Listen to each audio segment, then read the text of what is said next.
प्रणाम। बिरगन संजाल के फेसबुक, यूट्यूब आप birgansanjal.com लॉगिन करके संसार भर एक साथ प्रसारण हो रहल भोजपुरी समाचार में हम रंजीत के स्वागत बा।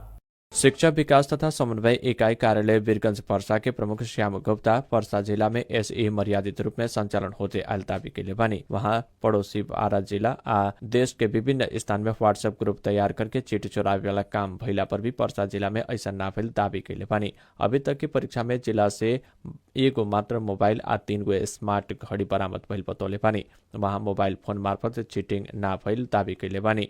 परीक्षा केंद्र में महिला आ पुरुष के खानतलाशी के व्यवस्था कल गेल आ मोबाइल सब बरामद ना भइल बतौले बानी। वहाँ अपने बारा जिला में रहला पर बीतल वर्ष 600 से बेसी मोबाइल बरामद भइल आ पर्सा जिला में उहे कारण से केंद्र अध्यक्ष बाहेक केहू के भी मोबाइल सुविधा उपलब्ध ना करावल गेल बतौले बानी। प्रमुख जिला अधिकारी दिनेश सागर भूषाल आ अपने सहित के टोली परीक्षा केंद्र सबके अनुगमन कर रहल बतौले बानी। प्रमुख गुप्ता नियमित ओर के ऐसे चैत 23 गते आज शुक्रवार के ओराय वाला बाटे। नियमित ओर के ऐसे परीक्षा में आज ऐच्छिक द्वितीय विषय के परीक्षा हो रहल बाटे। ऐसे ही ग्रेड वृद्धि ओर के ऐसे चैत 25 गते आ प्राविधिक ओर के एसई परीक्षा चैत 27 गते ओराय वाला बा। पर्सा के ग्रामीण भेग थरवट क्षेत्र में चैते धान बाली रोपाई जोड़ तोड़ से हो रहल बा। गंडक नहर से उत्तर थरवट क्षेत्र के जंगल संगे जोड़ाइल आ कुलो नहर बोरिंग लगायत के सिंचाई सुविधा भइल क्षेत्र में अभी धमाधम रोपाई हो रहल बा। चैते धान के लक्षित करके कृषि सामग्री कंपनी यूरिया मल की व्यवस्था कैला पर भी पोटास आ डीएपी मल के अभाव किसान सब झेल रहल बा लोग। डीएपी आ पोटास के गर्जो अभी किसान सब पड़ोसी भारतीय बाजार से टार रहल बाटे। चैते धान रोपाई के समय में यूरिया, पोटास आ डीएपी तीनों किस्म के मल आवश्यक पड़ेला। रोपाई के समय में नेपाली किसान सब कभी मल सहज रूप में भेटे नहीं के सकल। भारतीय बाजार भंगाहा इनरवा लगायत से मल खरीद करके लिएला पर किसान सबके अभी दोनों देश के सुरक्षा कर्मी के दुर्व्यवहार सहे के पड़ता। भारतीय बाजार से मल लिया के कुछ व्यवसायी सब अभी ज्यादा महंगा में बिक्री कर रहल बाटे। भारत जाए ना सके वाला किसान सब उहे व्यापारी सब संगे महंगा मल खरीद करके खेती पाती कर रहल बाटे। रोपाई के समय में डीएपी 3 किलो, यूरिया आ पोटास 1.5 किलो प्रति कट्ठा छिड़के के पड़ेला। चैते धान 90 दिन में बढ़ के उत्पादन ज्यादा होके के भइला से इ धान प्रति थरवट क्षेत्र में किसान सबके आकर्षण बढ़ल बा। घरेलू तथा साना उद्योग कार्यालय वीरगंज में चालू आर्थिक वर्ष के सावन से पुष महीना तक 673 गो साना उद्योग दर्ता भइल बा।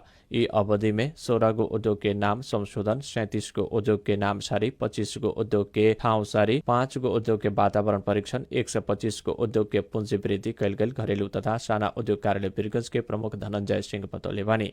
ऐसे ही वहाँ 726 गो उद्योग के नवीकरण, 79 गो उद्योग के लगत कट्टा, 6 गो उद्योग के शाखा विस्तार, 33 गो उद्योग के उद्देश्य थप कैल गेल बतौले बानी। वहाँ ई अवधि में दर्ता रहल उद्योग सब मध्ये 405 जना पुरुष उद्यमी आ 299 जना महिला उद्यमी के नाम में दर्ता भइल बतौले बानी। दर्ता कैल गेल उद्योग सब में 1709 जना पुरुष आ 1280 जना महिला रोजगार भेटल वहाँ जानकारी दिले बानी। लक्ष्य मुताबिक के ऊखी ना भेटला बाद बारा के रिलायंस शुगर मिल्स बंद भइल बा। ये वर्ष क्रॉसिंग सीजन में Reliance sugar mills 30 lakh quintal ऊखी क्रॉसिंग करे के लक्ष्य के साथ अगहन 24 गते से ऊखी क्रॉसिंग शुरू कैले रहे। चीनी मिल लक्ष्य मुताबिक के ऊखी ना भेटला बाद 1 महीना पहले ही बंद भइल बा।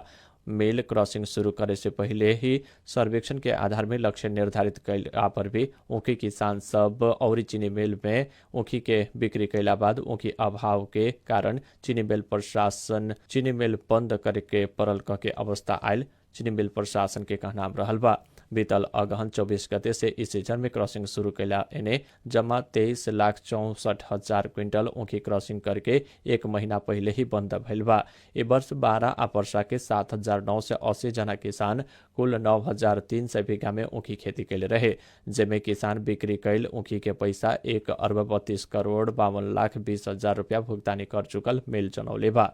ऐसे ही चीनी मिल के क्षेत्र में कृषक सबसे लगावल ऊखी अन्य चीनी मिल में जाए में कृषक आ सरकार दोनों के कमजोरी भइल Reliance sugar and chemicals industries बारा के कार्यकारी निर्देशक शैलेंद्र कुमार बतौले बानी। चीनी मिल कृषक सब ऊपर लगानी कैसे कल जाए कह के वहाँ प्रश्न भी कैले बानी। ऊखी खेती आधुनिक तरीका से करके अन्य बाली से ज्यादा नाफा हो सकता कह के वहाँ बतौले बानी। आधुनिक तरीका से ऊखी उत्पादन करेला कृषि प्राविधिक सबके फील्ड में ही खटावल गई और सबके सलाह मुताबिक ही खेती करेला किसान सबके आग्रह कल गई इंडस्ट्रीज के कार्यकारी निर्देशक शैलेन्द्र बतौले बानी। अब अंतर्राष्ट्रीय समाचार। ईरान संगे के तनाव बढ़ते गईला बाद मिसाइल आ ड्रोन के रोकेला इजरायल आपन विभिन्न ठाव में GPS अवरोध के बा।